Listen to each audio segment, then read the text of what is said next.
Hi friends, ഞാൻ ഇന്ന് നേന്ത്രപ്പഴം കൊണ്ടൊരു അടപ്പായസമാണ് തയ്യാർ ചെയ്യാൻ പോകുന്നത്.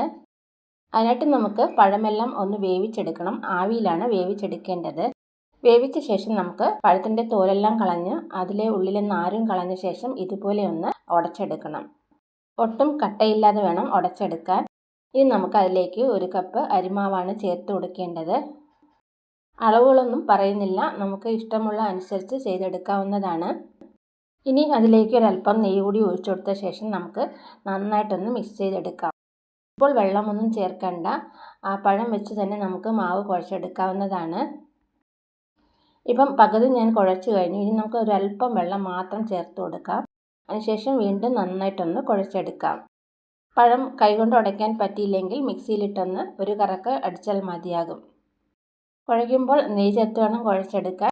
അപ്പോൾ തന്നെ നമ്മുടെ അടയ്ക്കൊരു സോഫ്റ്റ്നെസ്സും പിന്നെ നല്ലൊരു മണമൊക്കെ കിട്ടുന്നത്. ഇപ്പോൾ അടയ്ക്കായിട്ടുള്ള മാവെല്ലാം തയ്യാറായി കഴിഞ്ഞു. ഇനി നമുക്കൊരു പ്ലേറ്റിൽ കുറച്ച് വെളിച്ചെണ്ണ പുരട്ടിയ ശേഷം കുറച്ചായിട്ട് മാവെടുത്ത് പരത്തി കൊടുക്കാം. പരത്തിയെടുത്ത മാവെല്ലാം ഇതുപോലെ ഒന്ന് കട്ട് ചെയ്തെടുക്കണം. വലിയ ഷേപ്പൊന്നും വേണ്ട, നമ്മൾ എന്തായാലും അത് വേവിക്കാൻ പോവുകയാണ്. വേവിക്കുമ്പോൾ കുറേയൊക്കെ ഉടഞ്ഞു കിട്ടുന്നതാണ്. അതുപോലെ എല്ലാം നമുക്ക് പരത്തി കൊടുത്ത ശേഷം ഇതുപോലെ കട്ട് ചെയ്തെടുക്കണം. ഇപ്പോൾ ഞാൻ എടുത്തു വെച്ച മാവെല്ലാം കട്ട് ചെയ്ത് എടുത്തു കഴിഞ്ഞു. ഇനി നമുക്ക് ഈ അടയൊക്കെ ഒന്ന് മാറ്റി വെച്ചേക്കാം. ഇനി നമുക്ക് അട വേവിക്കാനാണ് ഉള്ളത്. അതിനായിട്ട് ഒരു പാത്രത്തിൽ കുറച്ച് വെള്ളം വെച്ചിട്ടുണ്ട്. അതിലേക്ക് നമുക്ക് കുറച്ച് എണ്ണ ഒഴിച്ചു കൊടുക്കാം. അട തമ്മിൽ ഒട്ടിപ്പിടിക്കാതിരിക്കാനാണ് എണ്ണ ഒഴിച്ചു കൊടുക്കുന്നത്. ഇനി വെള്ളം നല്ല തിളച്ച് വരുമ്പോൾ അടയെല്ലാം ഇട്ട് കൊടുക്കാം. എല്ലാ സ്ഥലവും ഒരുപോലെ വേവുന്നതിനായിട്ട് ഇടയ്ക്ക് ഒന്ന് ഇളക്കി കൊടുക്കാം. വളരെ സാവധാനം വേണം ഇളക്കി കൊടുക്കാൻ. അടയെല്ലാം വെന്ത് കഴിഞ്ഞാൽ പിന്നെ വെള്ളത്തിന് മുകളിൽ പൊങ്ങി വരും. അപ്പോൾ നമുക്ക് കോരി മാറ്റാവുന്നതാണ്. ഇപ്പോൾ അടയെല്ലാം ഏകദേശം വെന്ത് വന്നു കഴിഞ്ഞു. കോരുന്നതിന് മുമ്പ് നമുക്ക് കുറച്ച് പച്ചവെള്ളം കൂടി അടുത്ത് വെച്ചേക്കണം. കോരിയെടുത്ത അടയെല്ലാം നമുക്ക് ഈ പച്ചവെള്ളത്തിലേക്ക് ഇട്ട് കൊടുക്കാം. അങ്ങനെ എല്ലാ അടയും ഞാനിപ്പോൾ കോരി മാറ്റി എടുത്തിട്ടുണ്ട്. പച്ചവെള്ളത്തിലിട്ട് ഒന്ന് കഴുകി വേണം നമുക്ക് അടയെടുക്കാൻ. ഞാൻ 2 പ്രാവശ്യം വെള്ളം മാറ്റിയിട്ടാണ് അട തയ്യാറാക്കി എടുത്തത്. കഷ്ണങ്ങൾക്ക് ഇത്രയും വലിപ്പം വേണ്ടെങ്കിൽ നമുക്ക് ചെറുതാക്കി കട്ട് ചെയ്ത് എടുക്കാവുന്നതാണ്. ഇപ്പോൾ നമ്മുടെ അവിച്ച അടയെല്ലാം റെഡിയായി കഴിഞ്ഞു. ഇനി പായസം തയ്യാറാക്കാം. ഇതൊന്ന് മാറ്റി വെച്ചേക്കാം. ഇനി ഒരു പാത്രത്തിൽ നമുക്ക് ആദ്യം നെയ്യാണ് ഒഴിച്ചു കൊടുക്കേണ്ടത്. നെയ്യെല്ലാം ചൂടായി വരുമ്പോൾ നമുക്ക് തേങ്ങാക്കൊത്ത് ഇട്ട് കൊടുക്കാം. ഒന്ന് ബ്രൗൺ നിറം ആകുന്നത് വരെ നമുക്കൊന്ന് വറുത്തെടുക്കണം. അടപ്പായസത്തിൽ എപ്പോഴും കുറച്ച് തേങ്ങ വറുത്തിടുന്നത് നല്ലതാണ്. ഇപ്പോൾ തേങ്ങയിലും ഏകദേശം വറുത്ത് കിട്ടിയിട്ടുണ്ട്. ഇനിയാണ് നമുക്ക് കാഷ്യൂ നട്ട്സ് ഇട്ട് കൊടുക്കാൻ. അതുകൂടി ചേർത്തൊന്ന് വറുത്തെടുക്കാം. കാഷ്യൂ നട്ട്സ് നമുക്ക് തേങ്ങ വറുത്ത് പകുതി ആയതിനു ശേഷം മാത്രമേ ഇടാവൂ, അല്ലെങ്കിൽ പെട്ടെന്ന് കരിഞ്ഞു പോകും. ഇനി ഇവയെല്ലാം ഒന്ന് കോരി മാറ്റി വെച്ചേക്കാം. ഇനി അതേ നെയ്യിൽ തന്നെ നമുക്ക് ഉരുക്കിയ ശർക്കരയാണ് ഒഴിച്ചു കൊടുക്കേണ്ടത്. നല്ല തിക്കായിട്ട് എടുത്ത ശർക്കരയാണിത്. അതിന് നമുക്ക് ഇഷ്ടമുള്ളതനുസരിച്ച് ചേർത്ത് കൊടുക്കാവുന്നതാണ്. ഈ ശർക്കര നെയ്യിലിട്ട് നമുക്കൊന്ന് ഇളക്കി കൊടുക്കാം.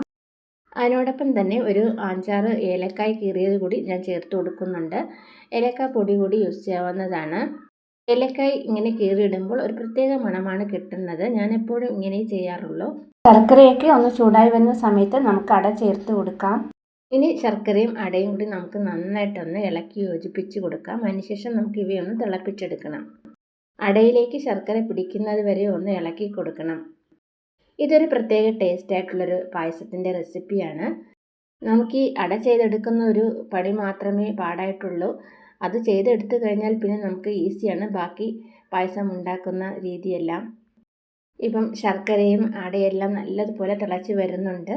നമ്മൾ ഈ പായസം ചെയ്തെടുക്കുന്ന അവസാന നിമിഷങ്ങളിൽ അടയുടെ പകുതിയൊക്കെ കുറച്ച് വെന്ത് പൊടിയുന്നതാണ്. അപ്പോൾ ഈ പായസം നല്ല കുറുകി കിട്ടും. അതുകൊണ്ട് ഞാൻ ഈ പായസത്തിൽ ചവ്വരിയൊന്നും ചേർക്കുന്നില്ല. അപ്പോൾ ചവ്വരിയും കൂടെ ചേർത്താൽ പിന്നെ ഒരുപാട് കട്ടിയായി പോകും. ഇനി നമുക്ക് 2ാം പാലാണ് ഒഴിച്ചു കൊടുക്കേണ്ടത്. തേങ്ങയുടെ 2ാം പാൽ ഞാനിപ്പോൾ ഒഴിച്ചു കൊടുക്കുകയാണ്. പാലൊഴിച്ച ശേഷം നമുക്ക് നന്നായിട്ട് ഇളക്കി കൊടുത്തുകൊണ്ടേയിരിക്കണം. ഇപ്പോൾ നമുക്ക് നല്ല വെള്ളം പോലെ ആയിപ്പോയി വീണ്ടും പായസം. ഇത് നമുക്ക് ഇനി വീണ്ടും ഒന്ന് കുറുക്കിയെടുക്കണം. പായസമെല്ലാം ഇപ്പോൾ ഏകദേശം തിളച്ച് വരുന്നുണ്ട്. നമുക്ക് നമ്മൾ ചേർത്ത തേങ്ങാപ്പാലിൻ്റെ പകുതിയാക്കി മാറ്റിയെടുക്കണം. കുറച്ചും കൂടി കുറുകാനുണ്ട്. അതുവരെ നമുക്കൊന്ന് ഇളക്കി കൊടുത്തുകൊണ്ടേയിരിക്കണം. മിതമായ ചൂടിലിട്ട് വേണം പായസം ചെയ്തെടുക്കാൻ. തീരെ ഓവറായിട്ട് തീടാനും പാടില്ല, തീരെ കുറച്ച് ഇടാനും പാടില്ല. ഇനി നമുക്ക് കുറച്ച് നെയ്യ് ഒഴിച്ച് കൊടുക്കാം. നെയ്യ് ഇടയ്ക്കിടയ്ക്ക് ചേർത്ത് കൊടുക്കുന്നതും പായസത്തിന് രുചി കൂട്ടുന്നതാണ്. നല്ല പപ്പടവും പിന്നെ പഴമൊക്കെ ചേർത്ത് ഈ പായസം കഴിക്കാൻ അടിപൊളിയായിട്ടുള്ളൊരു ടേസ്റ്റാണ്. ഞാനിപ്പോൾ വെള്ള ശർക്കരയാണ് പായസത്തിനായിട്ട് ഉപയോഗിച്ചിരിക്കുന്നത്. നല്ല കളറായിട്ടുള്ള കറുത്ത ശർക്കര കിട്ടുവാണെങ്കിൽ പായസത്തിന് കുറച്ചുകൂടി കാണാൻ ഭംഗിയായിട്ടുണ്ടാവും. പായസം നല്ല തിളച്ച് വരുമ്പോൾ തന്നെ ഒരു ഏലക്കായുടെ ഫ്ലേവർ മാത്രമല്ല വരുന്നത്, ചെറിയ പഴത്തിൻ്റെ ഒരു ഫ്ലേവർ കൂടി വരുന്നുണ്ട്. അപ്പോൾ തന്നെ നമുക്കറിയാം പായസം എത്രമാത്രം ടേസ്റ്റിയാണെന്ന്. ഇപ്പം ഏകദേശം തിളച്ച് വീണ്ടും നമ്മൾ ആദ്യം കുറുക്കിയെടുത്തതുപോലെ തന്നെ കുറുകി വന്നിട്ടുണ്ട്. നമുക്ക് പായസം തയ്യാറായി കഴിഞ്ഞു. ഇനി കുറച്ച് അവസാനമായിട്ട് നമുക്ക് ചേർത്ത് കൊടുക്കേണ്ടത് കട്ടി തേങ്ങാപ്പാലാണ്. ഞാനിപ്പോൾ തേങ്ങാപ്പാൽ ഒഴിച്ചു കഴിഞ്ഞു. തേങ്ങാപ്പാൽ ഒഴിച്ചു കഴിഞ്ഞാൽ പിന്നെ പെട്ടെന്ന് തന്നെ സ്റ്റൗ ഓഫ് ചെയ്യണം. ആ ചൂടിലിരുന്ന് വേണം ഈ തേങ്ങാപ്പാലൊന്ന് ഇളക്കി കൊടുക്കാൻ. എപ്പോഴും നമ്മൾ പായസം തയ്യാറാക്കുമ്പോൾ നല്ല ചെറിയ മധുരമുള്ള ഒരു തേങ്ങ നോക്കി സെലക്ട് ചെയ്യണം. അതിൻ്റെ പാലാകുമ്പോൾ നമുക്ക് പായസത്തിന് ഒരു പ്രത്യേക ടേസ്റ്റ് എക്സ്ട്രാ കിട്ടുന്നതാണ്. ഇനി നമുക്ക് വറുത്ത് വെച്ചിരിക്കുന്ന ഐറ്റംസൊക്കെ ചേർത്ത് കൊടുക്കാം. വീണ്ടും എല്ലാം കൂടി നന്നായിട്ടൊന്ന് മിക്സ് ചെയ്ത് കൊടുക്കാം. ഞാനിപ്പോൾ സ്റ്റൗ നേരത്തെ ഓഫ് ചെയ്ത് കഴിഞ്ഞു. അടുപ്പിൽ തന്നെ വെച്ചിരിക്കുകയാണ്. വളരെ ടേസ്റ്റി ആയിട്ടുള്ള നമ്മുടെ പായസമെല്ലാം ഏകദേശം റെഡിയായി കഴിഞ്ഞു. ഇത് തണുക്കാനായിട്ടാണ് ഞാനിപ്പോൾ വെച്ചിരിക്കുന്നത്. തണുത്ത് കഴിയുമ്പോഴാണ് പായസം കുറച്ചുകൂടി കുറുകി കിട്ടുന്നത്. പഴം ഞാൻ ആദ്യം കാണിച്ചിരിക്കുന്ന 3 പഴമാണ്. പക്ഷേ ഞാനിതിൽ ചേർത്തിരിക്കുന്നത് 1.5 പഴം പുഴുങ്ങിയതാണ്. അത്രയും വേണ്ടി വന്നില്ല. പായസത്തിനായിട്ടുള്ള പഴം എടുക്കുമ്പോഴും ഒന്ന് ശ്രദ്ധിച്ചേക്കണം. തീരെ പഴുത്തത് എടുക്കരുത്. ഒരിടത്തരം സൈസിൽ പഴുത്തത് മാത്രം എടുത്താൽ മതി. ഇപ്പോൾ നമ്മുടെ നേന്ത്രപ്പഴം ചേർത്തുകൊണ്ടുള്ള അടപ്പായസമെല്ലാം റെഡിയായി കഴിഞ്ഞു. റെസിപ്പി ഇഷ്ടമായാൽ തീർച്ചയായിട്ടും എല്ലാവരും ഒന്ന് ട്രൈ ചെയ്ത് നോക്കുക. വീഡിയോ ഇഷ്ടമായാൽ ലൈക്ക്, ഷെയർ ആൻഡ് സബ്സ്ക്രൈബ് ചെയ്യുക. അതുപോലെ നിങ്ങളുടെ കമൻസും എന്നെ അറിയിക്കുക.